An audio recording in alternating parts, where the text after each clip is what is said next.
नमस्कार दोस्तों, सरन क्लासेस में आप सभी का स्वागत है। दोस्तों, आज हम पढ़ने वाले हैं बीपीएससी असिस्टेंट के प्रीवियस ईयर पेपर के बारे में, जो कि लास्ट टाइम 17 मार्च 2019 को कंडक्ट कराया गया था। उसके बाद अब जाकर के आप लोगों का एग्जाम होने वाला है। तो बिना देरी किए इस वीडियो को शुरू करते हैं। काफ़ी हेल्पफुल रहने वाला है वीडियो। लेकिन उससे पहले यदि आप इस चैनल पर नए हैं और चैनल को सब्सक्राइब नहीं किए हैं तो प्लीज़ सब्सक्राइब कर दे और बेल आइकन को प्रेस कर दे, ताकि ऐसे ही आपको वीडियोज़ मिलती रहे। तो सबसे पहले देख लेते हैं दोस्तों, यहाँ पर रीजनिंग और मैथ्स के क्वेश्चंस हैं। 1 से लेकर के तक आपके मैथ्स और रीजनिंग के क्वेश्चंस हैं।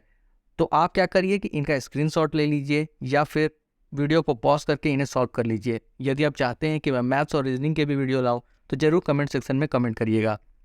तो अभी हम शुरू करेंगे क्वेश्चन नंबर 51 से, जो कि आपका जीके का क्वेश्चन है। तो देखिए दोस्तों, सबसे पहले पढ़ लेते हैं 51 क्वेश्चन से। प्रायद्वीपीय भारत के शिखरी के समूह का चयन उनकी ऊंचाई के अवरोही क्रम अनुसार करिए। यानी कि प्रायद्वीपीय भारत जो दक्षिण भारत है उसमें आपको बताना है कि पर्वत जो है वहाँ के ऊंचाई के अनुसार अवरोही क्रम में, बड़े से छोटे क्रम में। तो इसका जो आंसर होगा आपका आंसर डी हो जाएगा। यानी कि पहले होगा अनाईमुड्डी, फिर है डोडा बेटा, फिर है गुरुशेखर, फिर है महेंद्रगिरी। देखिए दोस्तों, जान लीजिए अनाईमुड्डी जो है यह प्रायद्वीपीय भारत की सबसे ऊंची चोटी है। इसकी ऊंचाई 2695 मीटर है। इसके बाद अगर बात की जाए तो वो है आपका डोडा बेटा, जो कि नीलगिरी पर्वत की सबसे ऊंची चोटी है। उसके बाद आता है गुरु शिखर, जो कि अरावली पर्वत की ऊंची चोटी है। फिर आ जाएगा लास्ट में आपका महेंद्रगिरी। तो ये चीज़ याद रखिएगा कि दक्षिण भारत की सबसे ऊंची चोटी अनाईमुड्डी है, जिसकी ऊंचाई 2695 मीटर है। और यदि बात की जाए डोडा बेटा की, तो यह नीलगिरी पर्वत की ऊंची चोटी है, जिसकी ऊंचाई है 2637 मीटर। अब आगे चलते हैं, अगला सवाल। निम्नलिखित में से कौन सा जोड़ा सही सुमेलित नहीं है? तो यहाँ पर देख लीजिए, यहाँ पे जनजाति है और उससे संबंधित राज्य है। तो पहला जो है टोडा, ये आपको तमिलनाडु में पाई जाती है। तो ये आपका गलत हो गया, इसलिए आंसर हो जाएगा टोडा उड़ीसा नहीं होकर टोडा तमिलनाडु होना चाहिए। इसके अलावा लुसाई त्रिपुरा से संबंधित है, डांग गुजरात में पाई जाते हैं और बोडो असम में। लुसाई की बात की जाए तो त्रिपुरा के अगल बगल जो 2 राज्य हैं जैसे कि मिजोरम और मणिपुर, यहाँ पर भी ये जनजाति पाई जाती है। और डांग आपका गुजरात सही है बिल्कुल, और बोडो भी असम सही है। अगला सवाल, निम्नलिखित में से कौन सी सौर ऊर्जा परियोजना सही सुमेलित नहीं है? तो यहाँ पर अगर बात की जाए तो देखिए दोस्तों, इसमें चारों सही है। ये बीपीएससी इसको बोनस के रूप में दिया था, उसका बीपीएससी ने आंसर दिया है सी। बट इसमें देखा जाए तो भड़ला राजस्थान में ही स्थित है, और कामुथी तमिलनाडु में स्थित है, पावागढ़ गुजरात में है और वेल्सपन मध्य प्रदेश में है। तो बीपीएससी के द्वारा इसका आंसर सी दिया गया था, बट इसमें कोई भी गलत सुमेलित नहीं है। तो इसलिए इसका आंसर हम लोग छोड़ देते हैं और आगे बढ़ते हैं। 54 क्वेश्चन नंबर देखिए। निम्नलिखित में से कौन सा वायु प्रदूषक शहरी क्षेत्र में सर्वाधिक प्रभावी है? यानी कि हम जो इस एरिया में रहते हैं शहर में, तो वहाँ पर सबसे ज़्यादा पॉल्यूशन किस गैस के कारण होता है? तो आपका आंसर हो जाएगा कार्बन मोनोऑक्साइड, जिसका रासायनिक सूत्र है CO। CO आप जानते हैं कि इसका कार्बन मोनोऑक्साइड का होता है। यह बहुत ही हानिकारक गैस है और यह रक्त के साथ सबसे ज़्यादा अभिक्रिया करता है, इसलिए यह हानिकारक है। अगला सवाल हम देख लेते हैं। दिल्ली सल्तनत के रूप में निम्नलिखित में से किस राजवंश ने सबसे लंबे समय तक शासन किया? तो दोस्तों, मैं आपको एक ट्रिक बताने वाला हूँ जो कि काफ़ी हेल्पफुल रहने वाला है। इस ट्रिक को आप याद कर लीजिएगा। गुलाब खिले तो सूंघ लूँ मैं। इसका मतलब क्या हुआ? यहाँ पे गुलाब का अर्थ हुआ गुलाम वंश, खिले का मतलब खिलजी वंश, सूंघ मतलब सैयद वंश, लो मतलब लोधी वंश, और मैं मतलब मुगल वंश। तो इस प्रकार याद रखिए, गुलाब खिले तो गुलाब मतलब गुलाम वंश, खिले मतलब खिलजी वंश, तो मतलब तुगलक वंश, सूंघ मतलब सैयद वंश, लो मतलब लोधी वंश, और दिल्ली सल्तनत के बाद आ जाएगा आपका मैं मतलब कि मुगल वंश। तो इस प्रकार से आप इस चीज़ को याद रखिएगा। तो देखिए दोस्तों, यहाँ पर पूछा जा रहा है कि सबसे लंबे समय तक किसने शासन किया। यदि बात की जाए शासन की, तो गुलाम वंश जो था वो आपको 1206 से 1290 ईस्वी तक शासन किया था। इसका संस्थापक कुतुबुद्दीन ऐबक था। उसके बाद आया आपको खिलजी वंश, जिसका संस्थापक जलालुद्दीन फिरोज खिलजी था। इसका शासनकाल था 1290 से 1320 तक। इसके बाद आता है तुगलक वंश, जो कि गयासुद्दीन तुगलक के द्वारा स्थापित किया गया। यह 1320 से 1414 तक शासन रहा। तो इस प्रकार देख लीजिए, तुगलक वंश जो है ये आपका सबसे लंबे समय तक रहा है। तो इसलिए इसका आंसर हो जाएगा ऑप्शन बी, तुगलक वंश। इसके बाद जो सैयद वंश आता है, ये 1451 तक रहता है। इसका जो संस्थापक था वो खिज्र खां था। उसके बाद आता है लोदी वंश, जिसका आपको अगर बात किया जाए तो 1451 से 1526 ईस्वी तक शासन था और इसका संस्थापक बहलोल लोदी था। अगला सवाल, निम्नलिखित ऐतिहासिक घटनाओं में से कौन सा कालक्रम अनुसार सबसे पहला है? देखिए दोस्तों, अगर आप ऑप्शन देखें तो यहाँ पर आपको पहला है फ्रांसीसी, दूसरा है डच, तीसरा है आपको अल्फांसो द अल्बुकर्क और चौथा है इंग्लिश ईस्ट इंडिया कंपनी। तो आपको पता है कि पुर्तगाली सबसे पहले आए और सबसे अंत में गए, तो इसलिए इसका आंसर जो होगा अगर आप सोचे तो सी होगा। बट याद कर लीजिए कि अल्फांसो द अल्बुकर्क ही वह पहला था जो कि जिसे हम वास्तविक संस्थापक मानते हैं पुर्तगाल का, और इसने ही गोवा को छीन लिया था यूसुफ आदिल शाह से 1510 ईस्वी में। तो इसलिए इसका आंसर हो जाएगा ऑप्शन सी। नेक्स्ट क्वेश्चन देख लेते हैं। निम्नलिखित में से युद्धों का आपको सही कालक्रम बताना है कि इनमें से सही कालक्रम किसका क्या है। तो देखिए यहाँ पे ऑप्शन डी देख लीजिए, ये इसका सही आंसर है। सबसे पहले देखिए पानीपत का टोटल 3 युद्ध हुआ था। एक हुआ था 1526 में, एक हुआ 1556 में और एक हुआ था 1761 में। लेकिन यहाँ पर 1526 का जिक्र है। पानीपत के बाद आता है हल्दी घाटी, जो कि आपको अकबर और महाराणा प्रताप के बीच में हुआ था 1576 में। उसके बाद आता है प्लासी का युद्ध। प्लासी का युद्ध आपको 1757 ईस्वी में होता है। बंगाल के नवाब सिराजुद्दौला और रॉबर्ट क्लाइव के मध्य हुआ था। इसके बाद होता है बक्सर का युद्ध 1764 ईस्वी में। अब बक्सर के युद्ध में अंग्रेजों की तरफ से तो हेक्टर मुनरो था, लेकिन उसके विरोध में कौन था? त्रिगुट सेना थी। कौन कौन सेना थी? त्रिगुट सेना में कौन कौन शामिल थे? जरूर आप कमेंट सेक्शन में कमेंट करके बताएं। ठीक है दोस्तों, अब अगला देख लेते हैं।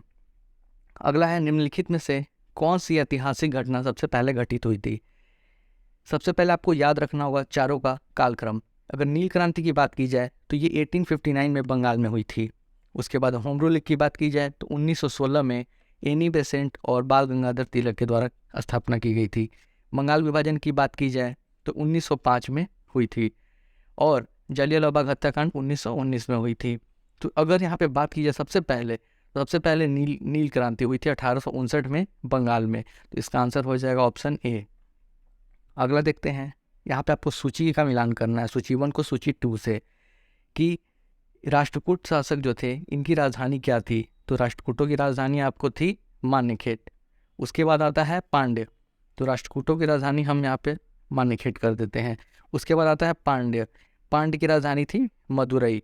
और फिर चोल है तो चोल की राजधानी तंजावुर और होयसल की राजधानी हलेबीड। इस चीज़ को आप ध्यान से याद रख लीजिएगा, यह क्वेश्चन काफ़ी फंसने वाला होता है, बहुत लोग गलती करते हैं। राष्ट्रकूट की राजधानी क्या थी? मान्यखेत। और राष्ट्रकूट राजवंश का स्थापना किसने किया था? तो दंतीदुर्ग ने किया था। उसके बाद है पांड्य की राजधानी मदुरई, चोल की राजधानी तंजावुर और चोल राजवंश की स्थापना किसने किया था? अगर ये सवाल है तो इसका होगा विजयालय आंसर। ठीक है, और होयसल की राजधानी हलेबीड। इस प्रकार आप इसे याद रखिएगा। अगला देखते हैं, निम्नलिखित में से कौन सा महाजनपद आज भारत का अंग नहीं है? तो पांचाल, मत्स्य, सूरसेन और गांधार। तो देखिए दोस्तों, इसका आंसर हो जाएगा गांधार। गांधार वर्तमान समय में पाकिस्तान के पेशावर को हम बोलते हैं। ठीक है दोस्तों, और इसकी यह भारत का वर्तमान समय में यह भारत का अंग नहीं है। और अगर बात की जाए इसकी राजधानी की तो गांधार की राजधानी तक्षशिला थी। बाकी अन्य ABC, पांचाल, मत्स्य, सूरसेन, ये सभी भारत के अंग आज भी हैं, लेकिन गांधार जो है यह आपको पाकिस्तान का पेशावर है, जो कि वर्तमान समय में भारत का अंग नहीं है। इसके बाद हम बात करते हैं अगले सवाल की। निम्नलिखित में से कौन सा कालक्रम अनुसार पहला है? यहाँ पे आपको कुछ समाज के नाम दिए गए हैं, आपको बताना है कि सबसे पहला कौन सा है। तो ब्रह्म समाज आपका आंसर हो जाएगा, क्योंकि ब्रह्म समाज का स्थापना 1828 में राजा राम मोहन राय के द्वारा किया गया था। इसके अलावा उन्होंने एक और समाज की स्थापना की थी जिसका नाम था आत्मीय सभा। 1815 में आत्मीय सभा की स्थापना भी राजा राम मोहन राय के द्वारा ही किया गया था। अगर बात की जाए आर्य समाज की तो ये स्वामी दयानंद सरस्वती के द्वारा 1875 ईस्वी में स्थापना किया गया था। सत्यशोधक समाज की बात की जाए तो इसका स्थापना 1873 में ज्योतिबा राव फुल्ले के द्वारा किया गया था। और प्रार्थना समाज 1867 में आत्माराम पांडुरंग और उनके साथी MG राणाडे के द्वारा किया गया था। तो इसलिए इसका आंसर हो जाएगा ऑप्शन ए। अगला क्वेश्चन है, इनमें से किस मुगल शासक ने सबसे लंबे समय तक भारत पर शासन किया? सबसे लंबे समय तक बात हो रहा है। तो देखिए दोस्तों, सबसे पहले समझ लेते हैं कि मुगल का स्थापना किसने किया था। तो वो था बाबर। वो मात्र 4 वर्ष तक भारत में शासन किया, 1526 से 1530 ईस्वी तक। उसके बाद उसका पुत्र आता है हुमायूं, जो कि लगभग शुरू में 10 वर्ष तक शासन करता है, 1530 से 1540 तक।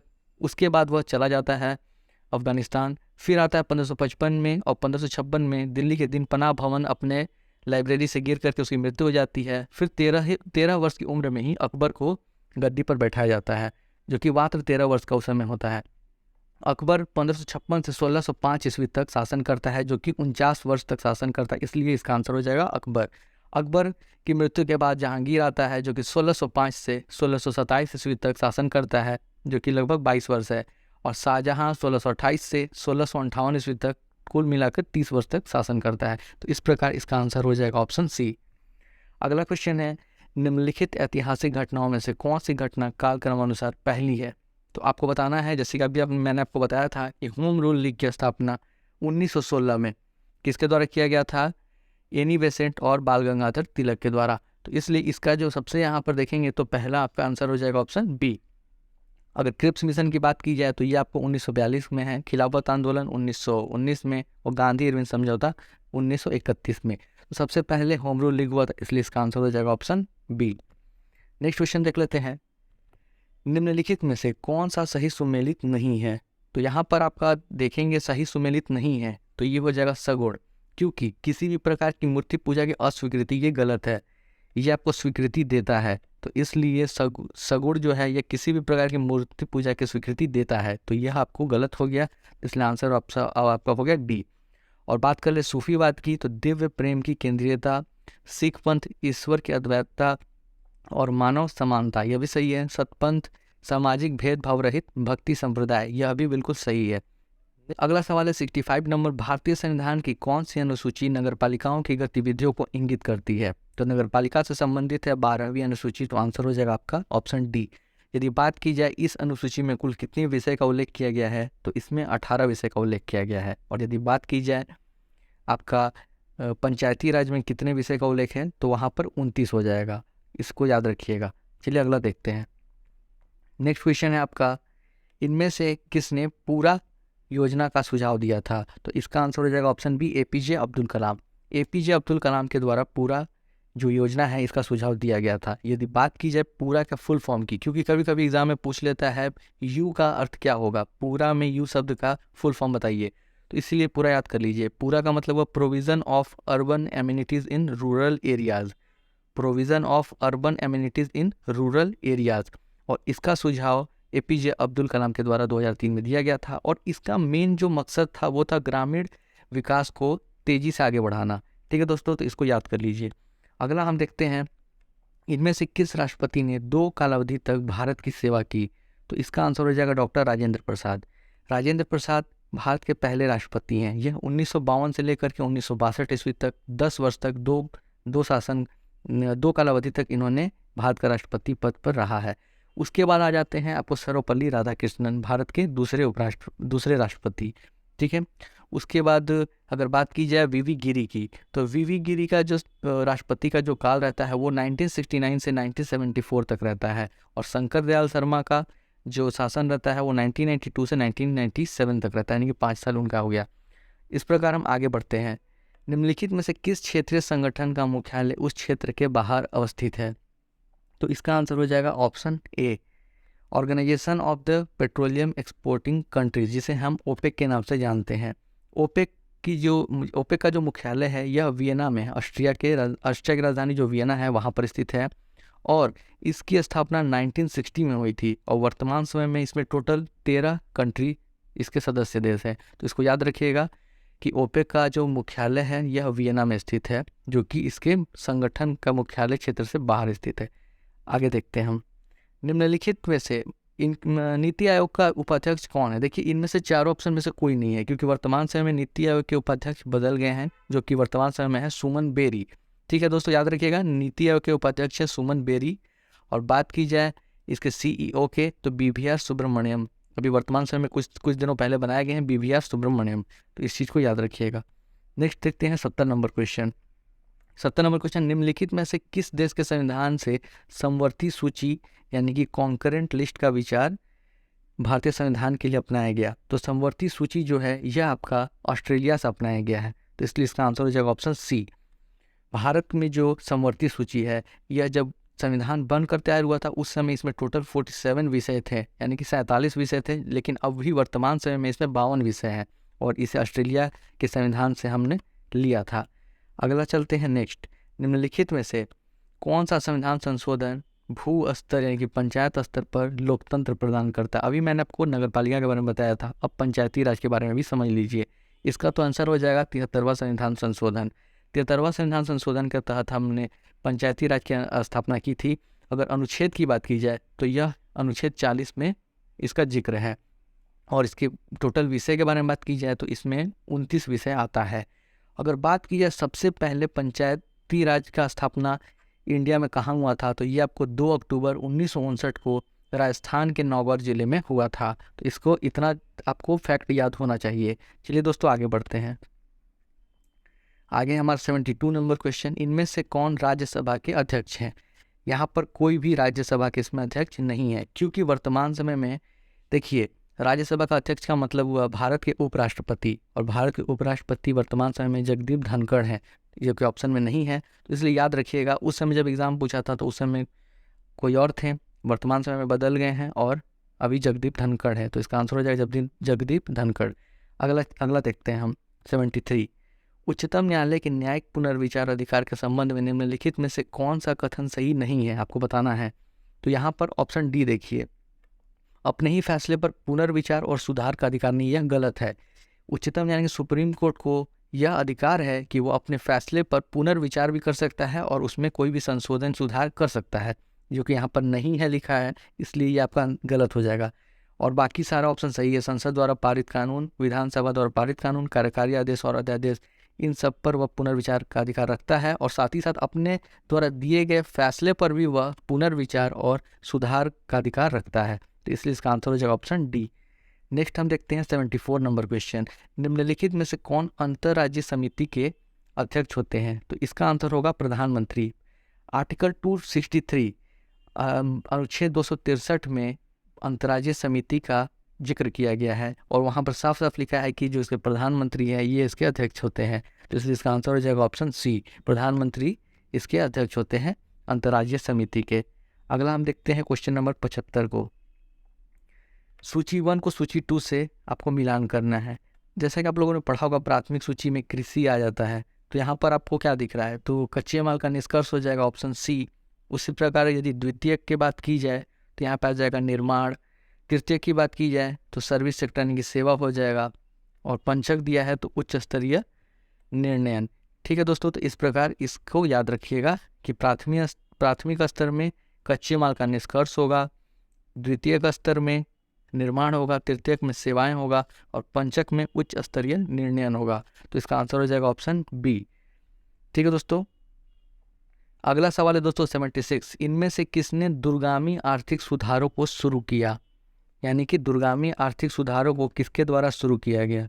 तो इसका आंसर होगा ऑप्शन सी, नरसिम्हा राव। इसका मतलब क्या हुआ? देखिए आप लोगों ने सुना होगा एलपीजी रिफॉर्म, यानी कि जिसका मतलब होता है उदारीकरण, निजीकरण और वैश्वीकरण, लिबरलाइजेशन, प्राइवेटाइजेशन एंड ग्लोबलाइजेशन, जो कि 24 जुलाई 1991 में ये हमारे प्रधानमंत्री उस समय कौन थे? तत्कालीन प्रधानमंत्री नरसिम्हा राव थे, उन्हीं के द्वारा यह सुधार लाया गया था। तो इसलिए इसका आंसर हो जाएगा ऑप्शन सी। नेक्स्ट हम देखते हैं, इनमें से कौन रिजर्व बैंक ऑफ इंडिया के वर्तमान गवर्नर है? उस टाइम भी वहीं थे, वर्तमान समय भी वहीं है। तो इसका आंसर हो जाएगा ऑप्शन ए, शक्तिकांत दास। नेक्स्ट क्वेश्चन हम देख लेते हैं, इनमें से कौन सा एक ग्रामीण कार्यक्रम नहीं है? तो देखिए दोस्तों, ग्रामीण कार्यक्रम यानी कि विलेज डेवलपमेंट से कोई रिलेशन नहीं है, तो ये आपका हो जाएगा हृदय योजना। ये आपको शहरी क्षेत्रों से है या फिर हेरिटेज सिटी से है, तो इसलिए इसका जो संबंध है वो ग्रामीण कार्यक्रम से नहीं है। तो इसका आंसर हो जाएगा ऑप्शन सी। अगला सवाल हम देखते हैं, नीति आयोग एसडीजी इंडेक्स। देखिए दोस्तों, उस समय एक नीति आयोग के द्वारा एसडीजी इंडेक्स रिपोर्ट जारी किया गया था, जो उस समय करंट से रिलेटेड था, तो पूछ दिया गया। तो इन सब क्वेश्चंस को स्किप कर देते हैं और आगे बढ़ते हैं हम क्वेश्चन नंबर 83 पे देख लेते हैं कि यहाँ पर पूछ रहा कौन सा सुमेलित नहीं है। तो स्पाइस बोर्ड का है मतलब कहाँ पे है? स्पाइस बोर्ड आपका कोची में है, कोयर बोर्ड तिरुवनंतपुरम नहीं है, ये भी आपका कोची में है, तो इसलिए आंसर हो जाएगा आपका ऑप्शन बी। टी बोर्ड की बात की जाए तो यह कोलकाता में है, कॉफ़ी बोर्ड बेंगलुरु में है, तो इसलिए इसका आंसर हो जाएगा ऑप्शन बी। नेक्स्ट हम देखते हैं 84। निम्नलिखित में से भारत के किस राज्य में सबसे अधिक संख्या में कार्यान्वित विशेष आर्थिक क्षेत्र हैं? विशेष आर्थिक क्षेत्र जिसे हम बोलते हैं स्पेशल इकोनॉमिक जोन, SEZ।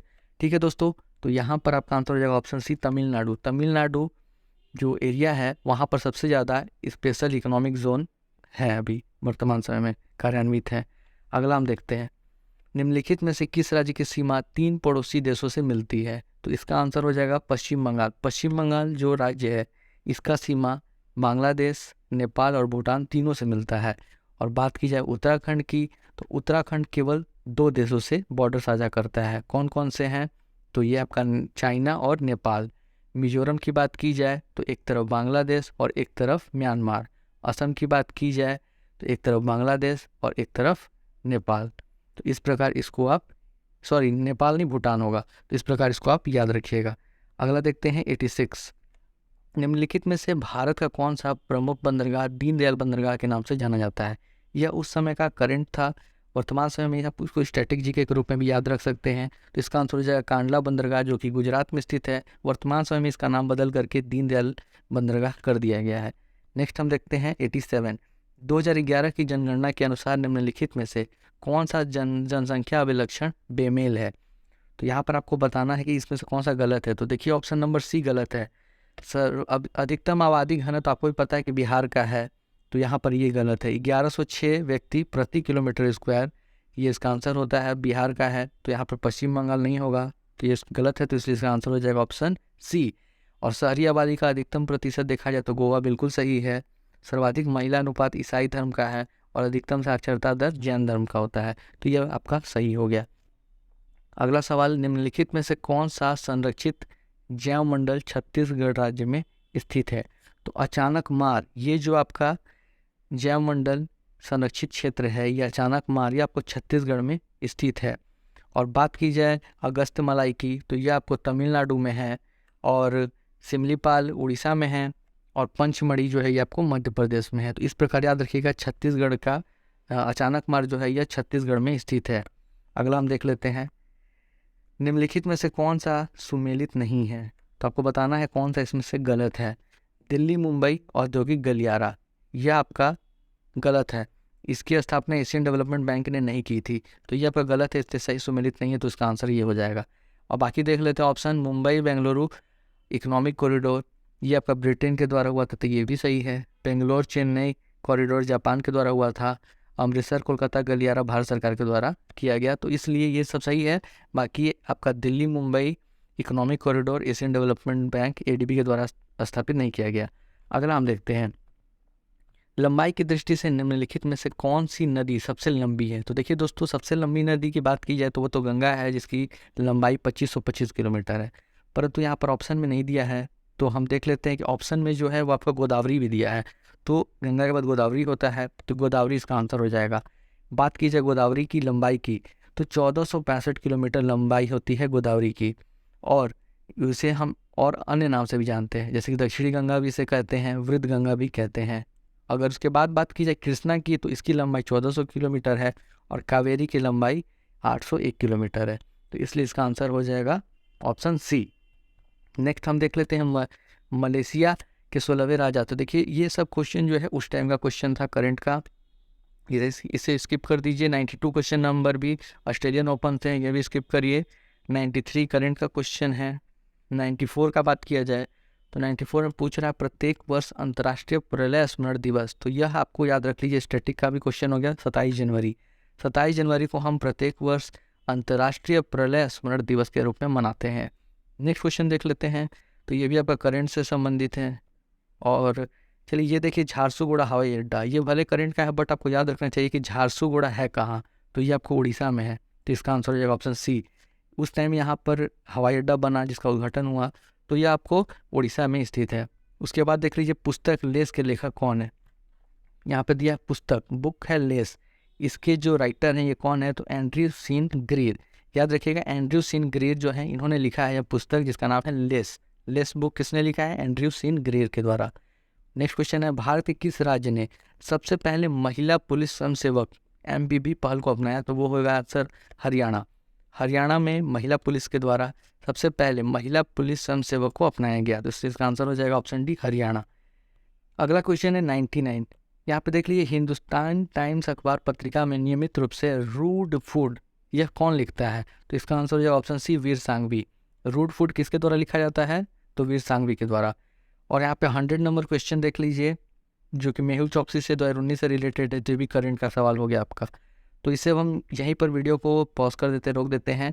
यदि आप चाहते हैं कि इसी प्रकार से एनालिसिस आपको मैं आगे का क्वेश्चंस का भी कराऊँ 101 से लेकर 150 तक, तो वीडियो के कमेंट सेक्शन में जरूर कमेंट करें और बताएं कि इसका सेकंड पार्ट लाया जाए या नहीं लाया जाए। यदि आप चाहते हैं कि लाया जाए तो जरूर कमेंट करें, और साथ ही साथ यदि आपको ये वीडियो पसंद आया हो तो प्लीज़ दोस्तों लाइक करना ना भूलें और चैनल को भी सब्सक्राइब कर दें। Thanks for watching this video.